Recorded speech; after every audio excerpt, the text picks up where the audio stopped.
Second innings అయిపోయింది, అది భద్రాచలంతో అయిపోయింది. మళ్ళీ థర్డ్ ఇన్నింగ్స్ అంటారు. మరి మామూలుగా క్రికెట్లో రెండు ఇన్నింగ్స్లో ఉంటాయి, కానీ నాకు థర్డ్ ఇన్నింగ్స్ అనుకుంటాను ఇది. సత్యనారాయణ గారికి, లక్ష్మీనారాయణ గారికి చాలా చాలా చాలా థ్యాంక్స్ చెప్తాను. ఎందుకంటే ఈ సినిమా ఎంత అద్భుతంగా వచ్చిందో, అసలు నా పాత్ర, గీతాంజలి గారి పాత్ర అది ఎంత బ్యూటిఫుల్గా వచ్చిందో నేను చెప్పలేను అన్నమాట. అంటే ఈ రోజుల్లో ముఖ్యంగా ప్రతి పాత్రకి ఒక అర్థం వచ్చేలాగా ఆ పాత్ర జనంలోకి దూసుకు వెళ్ళిపోయేలాగా చిత్రీకరించినటువంటి డైరెక్టర్ లక్ష్మీనారాయణ గారి నిజంగా I'm hats off to you sir. చాలా బాగా తీసుకొచ్చారు, మంచి స్టోరీ, బ్రహ్మాండమైన స్టోరీని ఆ పద్ధతిలో ఆయన చేయటం చూస్తుంటే నాది ఆల్మోస్ట్ ఏంటంటే ఈ ముఖ్యంగా చెప్పాలి అంటే ఆలీ దీంట్లో హీరో. అది ఆ కుర్రాడు చేస్తూ ఉంటాయండి డ్యాన్సులు కానీ, ఆ ఫైట్లు కానీ, ఆ ఇది కానీ, అతనిలో ఒక మహత్తరమైన తేజస్ ఉంది. ఖచ్చితంగా ఒక బ్రహ్మాండమైన హీరోగా మన తెలుగు చలనచిత్రసీమలో ఉండిపోతాడని. అలాగే ఈ వర్మగా నాకు ఆల్మోస్ట్ సన్ లాంటి క్యారెక్టర్ చేశాడు. ఎంత బాగా చేశాడంటే అంత బాగా చేశాడు. Really is going to be very very big star. సినిమా టీజర్ లాంచ్ చేస్తున్నారంటే డెఫినెట్గా ఆ రోజు మ్యూజిక్ డైరెక్టర్గా లారెన్స్, అదే డ్యాన్స్ మాస్టర్గా లారెన్స్ స్టార్ట్ అయ్యి డైరెక్టర్గా, హీరోగా ఏ రేంజ్కి ఎదిగాడో, ఇవాళ లక్ష్మీనంద అదే చేతుల మీదుగా ఆ రేంజ్కి ఎదుగుతాడని మనస్ఫూర్తిగా కోరుకుంటూ, ఇంతమంది, అది ఆయన డ్యాన్స్ మాస్టర్గా ఆయన, బట్ ఇక్కడ డైరెక్టర్గా కూడా అయ్యాడు. ఇప్పుడు ఈయన డైరెక్టర్గా ఇప్పుడు మాగంటి గోపీనాథ్ గారి చేతుల మీదుగా టీజర్ లాంచ్ జరుగుతుంది కాబట్టి ఆ రేంజ్కి ఎదుగుతారు 100% నాకు నమ్మకం ఉంది. అంటే పిల్లలు యూఎస్ వెళ్ళడం కానీ, ఏదో అవుట్ ఆఫ్ కంట్రీ వెళ్ళడం, వాళ్ళు అక్కడి నుంచి వాట్సాప్లో దీంట్లో ఫొటోస్ పంపించడం, అది చూసి పేరెంట్స్ ఆనందపడడం అంతవరకునే ఉంది. బట్ ఇక్కడ కూడా పేరెంట్స్ అన్న వాళ్ళకి ఏంటంటే వాళ్ళ పిల్లల్ని ఎప్పుడు చూద్దాం, వాళ్ళు ఎప్పుడు వస్తారు అని ఎప్పుడు అంటే ఆల్మోస్ట్ ఇయర్ అంతా ఎదురు చూస్తూ ఉంటారు. ఈ సినిమా మోహన్ సత్యనారాయణ గారు నాకు చెప్పారు, ఒక లో బడ్జెట్ సినిమా అన్నట్టుగా స్టార్ట్ చేశాం. నేను ఈ డైరెక్టర్ గారి డైరెక్షన్ కానీ, కథ కానీ ఇవన్నీ చూసిన తర్వాత నేను ఎక్కడ కూడా కాంప్రమైజ్ కాలేదు.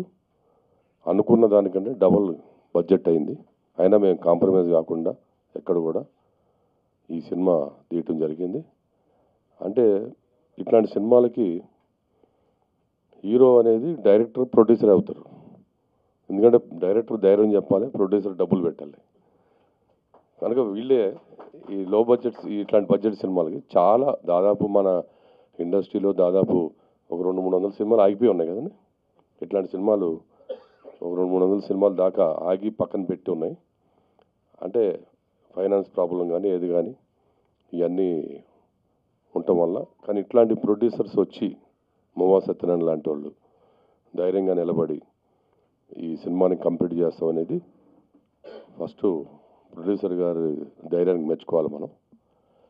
అదేవిధంగా టెక్నీషియన్స్, ఫోటోగ్రాఫర్ కానీ, మ్యూజిక్ డైరెక్టర్ కానీ, ఎడిటర్ కానీ అందరూ కూడా, టెక్నీషియన్ అందరూ కూడా చాలా బాగా చేశారు అని చెప్పి చెప్పడం జరిగింది. కనుక ఈ సినిమా, ఇట్లాంటి సినిమాలు హిట్ అవటం వల్ల ఇంకో 10 మంది ప్రొడ్యూసర్స్ ఇండస్ట్రీస్కి వస్తారు. కనుక ఇట్లాంటి ఈ సినిమా డెఫినెట్గా ఆడాలని చెప్పేసి కోరుకుంటూ, మరి డైరెక్టర్ గారికి, మోహన్ సత్యనారాయణకి, మరి ఆర్టిస్టులందరూ కూడా హృదయపూర్వక నమస్కారాలు తెలియజేసుకుంటూ, మళ్ళీ మనం ఆడియో ఫంక్షన్లో కలుద్దాం. డెఫినెట్గా ఆడియో కూడా హిట్ అవ్వాలి. దాని తర్వాత రిలీజ్ రోజు అందరం కలిసి చూద్దాం థియేటర్లో. తప్పకుండా హిట్ అవ్వాలి. మోహన్ సత్యనారాయణ లాంటి వాళ్ళకి, అందరికీ ప్రొడ్యూసర్స్కి ఇది ఒక మంచి శుభ పరిమాణం. కనుక మనం ఈ సినిమా హిట్ అవ్వాలని చెప్పి కోరుకుంటూ నేను సెలవు. మరి నేను ఈ సినీ ఫీల్డ్లోకి రావడం అనేది ఫస్ట్ టైం. కొంతమంది మిత్రులు అట్లాగే లక్ష్మణ్ గారు కలిసి నా దగ్గరికి వచ్చి స్టోరీ ఇట్లా ఉంది మా దగ్గర, మరి దీన్ని సినిమాగా తీస్తే చాలా బాగుంటుందని చెప్పడం జరిగింది. దాని మీద ఆలోచించి నిజంగానే ఈరోజు సమాజంలో చాలామంది ఇక్కడ కోటీశ్వర్లు అయ్యుండి ఒక 500 మందిని 1000 మందిని బతికించగలిగేటువంటి కెపాసిటీ ఉండి అట్లాగే మంచి ఎడ్యుకేషన్ ఉండి మంచి నాలెడ్జ్ ఉండి ఇన్ని ఉన్నా కూడా మన దేశంలో కొంతమందికి ఎంప్లాయ్మెంట్ ఇచ్చి మనం ఈ దేశంలో పుట్టినందుకు ఈ దేశానికి మనం ఎంతో కొంత ఇద్దామనే ఆలోచన లేకుండా చాలామంది కోటీశ్వరులు కూడా వేరే దేశాల వెంక చూస్తూ ఇతర దేశాలకు వెళ్ళి బిజినెస్లు చేస్తూ ఇతర దేశాల మీద ఆధారపడుతూ ఆ సమయంలోనే రిలేషన్షిప్స్ అన్నీ కూడా పోగొట్టుకుంటూ ఇటుపక్క తల్లిదండ్రుల్ని అటుపక్క వాళ్ళకు పుట్టిన పిల్లల్ని కూడా ఇబ్బంది పెట్టే పరిస్థితులు ఉన్నటువంటి ఈ సమాజంలో మరి రాబోయే రోజుల్లో కొంతైనా ఆలోచించాలని ఈ సినిమాకు స్ఫూర్తిగా ఉండాలని చెప్పి ఈ సినిమా తీయడం జరిగింది. మరి ఈ సినిమా ఒక రకంగా సక్సెస్కి మంచి కారణం అవుతుంది, ఈ కథ మంచి కారణం అవుతుందని చెప్పి తెలియజేసుకుంటూ మరి దీన్ని సహకరించినటువంటి అందరికీ కూడా పేరు పేరున ఉదయపూర్వక నమస్కారాలు తెలియజేసుకుంటూ శ్రీ మువ్వా సత్యనారాయణ గారు నన్ను దర్శకుడిగా పరిచయం చేస్తూ నాకు ఈ అవకాశాన్ని ఇచ్చినటువంటి పెద్దవారికి ఈ సభాముఖంగా ధన్యవాదాలు తెలియజేసుకుంటూ Ram NRI power of relationships cinema complete అయిపోయిందండి. సినిమా కూడా అంతే పవర్ఫుల్గా వచ్చింది. ఒక సామాజిక స్పృహ కలిగినటువంటి కుటుంబ కథా చిత్రం. ఒక